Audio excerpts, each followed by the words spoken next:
Happy Days here, and on today's video, we're going to be talking about New Year Sugo predictions. I'm going to be going over what I think the Sugofest structure will be, who are some of the units that might appear, and then what does 2024 hold in store for OPTC. For those of you who are anime watchers only, don't worry, I won't do any spoilers for anything that hasn't shown on the anime yet, and the new arc does begin on the anime in January, so let's look forward to that. Before we get into this year's Sugo structure, let's just quickly talk about last year's structure. If you remember, on December 23rd of last year, Bandai posted a teaser that on the 24th, a video would be released. On the 24th, this trailer got released, which announced the introduction of 3 new legends versus Kaido Yamato, Nami with Zeus, and Demon Nico Robin. At the time, I remember everyone being really excited because Bandai had all but given up on releasing versus units, with many thinking that this was because of the work required to come up with 2 different captain abilities, 2 different specials, 2 PvP kits, and 2 different artworks. The last versus unit we also got was Whitebeard Shanks, which had come out in May of 2021, so it had been quite a long time since the last time that we actually had got a versus unit in the game. Ultimately, both units didn't change the meta. However, with the release of Jack, Queen, and Albert, Kaido's special became much better and usable because of the restrictions of special usage on his special. Yamato saw limited longevity, except for her PvP ability to lower quick special, charge speed, and defense. Nami was a unique legend in that she was able to completely remove paralysis with her captain ability while charging her special at the same time. Depending on how many turns of paralysis she removed, she would boost the chain multiplier by up to 2.5 times and base attack for free spirit and striker characters up to 3,000, as well as remove most of the defensive effects, including damage threshold if you used her super class. Her super tandem would boost striker and free spirit characters' attack by up to 2.25 for 1 turn and boost damage effects by 0.5.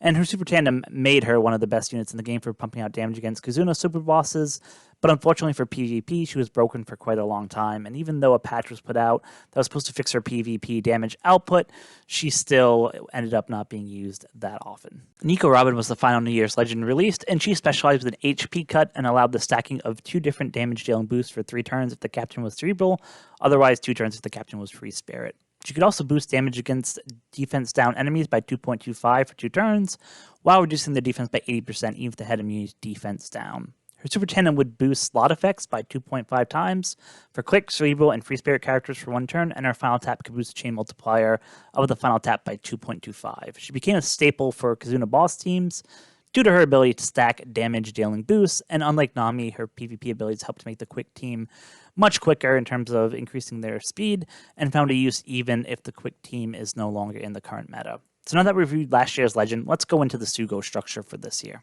When I think of Sugo structure, the first thing I think of is how many free multis is Bandai going to be giving to me. I think for the New Year Sugo, they will give us anywhere in the range of 7 to 10 free multis based on previous events that we've had. It could be anywhere from 2 or 3 multis all the way up to 10. But because it's an important celebration, I could definitely see Bandai giving us up to 10 multi-pulls for free. 2 or 3 of them probably having the banner badge on there, and the rest will just be free multis. So once you get past the free multis, you think of what are the rates that can help and get those legends that everyone is chasing for. And I think that we'll see that there's a 15% legend rate that will happen for the Sugofest, similar to what we've had for previous years. And then once we have the rates established, we have to figure out what is the structure going to look like. So I think with the film red Sugo structure, what we realized is that Bandai can split up a Sugofest into 4 different parts, the first part having all the legends, and then parts 2, 3, and 4, each having a guaranteed legend if you go up to the 30 multi threshold.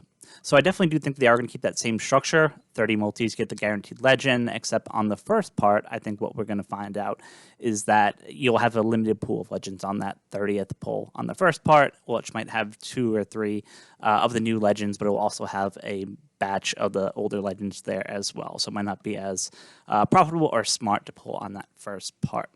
And then the last thing I wanted to just talk about real quick is, do I think that there will be more than one New Year's Sugo? And I actually do believe that there will be more than one New Year's Sugo. I think we're going to have the first batch come out, right around the 28th time frame, and then 2 or 3 weeks later, I think we're going to get a second batch, which will have another set of 2 or 3 legends that are coming out on that. Very similar to how the film red Sugo went as well. When I was compiling the list of potential Sugo characters I thought could end up in the New Year's Sugo, I ended up coming up with about 14 potential people who could hit that list. And I'm going to break it down into basically 2 main categories of who I think might be likely to appear in this Sugo. For the most likely category, I predict that we will see the Cross Guild. And for those of you who don't remember, the Cross Guild was formed by Buggy, Crocodile, and Mihawk after the world government put a bounty on the 7 warlords of the sea, thus breaking up the alliance between the world government and the warlords. I can easily see Mihawk becoming the slasher team leader and bringing that slasher team back into the meta. Slashers already have a huge bench of units with Whitebeard Roger, K-Dad, Odin, Zoro, and many others. I could see Crocodile filling that cerebral role that is in there and really help to elevate that team and make them back into a powerhouse that they really are not there today. And unfortunately for Buggy, I think that Bandai is going to handicap them like they usually do. In previous instances of him, they've given him just gimmicks where they could duplicate treasures, but they never really gave him a legend that was really good, that was on the same scale as some of the other characters that we have out there today. But the one problem I do have with this scenario, and it makes me wonder if this will actually happen, is that I think the rare recruits for figuring out these characters would be really hard. With Crocodile, we saw him with Daz once he left Impel Down when he got incarcerated, but outside of that, I'm not really sure who else would be part of his batch. Mihawk, too, is a loner. He was with Zoro and Perona during the time skip, so maybe potentially there could be something that they're doing there, but I think that's a long shot, too. And for Buggy, he was with Kabaji and Moji, but I don't really think that they're really selling power for getting people to pull on a Sugo like this. So I'm not really sure if this first group of people are really even possible for them to use as potential characters, but I think given the popularity of all 3 characters, it is still a possibility. For the second group of characters, which I think have an equally likely chance of being the same as that first group, is I think that there's going to be some characters related to the Wano arc that will be in here. We never got a drunk Kato, for example, and I wouldn't be surprised if they wanted to add another Luffy character based on how previous year's Sugos have been. I don't foresee characters like Momonosuke or Hiyori being potential candidates, as they had literally just got a legend less than a month ago, and I could easily see some of the Straw Hat crews getting an additional rare recruits made of them, or even getting made legends of them. Now, yesterday, Bandai posted this cryptic tweet showing a slot machine with a bunch of characters, implying that these might be the next legends to come, meeting the New Year's Sugofest. Thanks to Shiro and some others on the Stumps Discord, when they took the slot machines and broke down each list, they found that their names repeated twice, except for one group in each of the slots. So on the first slot, it was Roger Odin, then Yamato on the second slot, and then Sanji and Zoro on the third slot. Now, whether this means that these units are going to be legends, whether they're going to be rare recruits, we still don't know yet, but it would at least seem that Bandai has not given up on the Wano arc being fully complete yet, and I have a feeling that this will wrap up that. And let's wrap up this video by talking about OPTC in 2024. So I think very similar to what we had this year, that in the February timeframe of 2024, we will have another celebration for the global anniversary. I think we'll have a couple more units that will come out. I don't think they'll be anywhere near as powerful as the ones from the New Year's Sugo, but I think they'll still be definitely worth pulling for. And then the big event happens in May, when Japanese anniversary happens. That's usually when the best characters of the game do come out, outside of the New Year's Sugo that is upcoming. In terms of content, I think on the story mode side, we'll see 2 new or even 3 new story islands added that will allow us to get more gems and basically do a nice wrap up to the full Wano arc that is there. On the Grand Party side, I do think that you'll continue to see nerfs against Free Spirit, especially against the G5 Luffy captain, just because of how prevalent he is and how overpowered he is with his GP burst and special. So in 2024, I think you'll continue to see Bandai to push ways that will help reduce his effectiveness in Grand Party.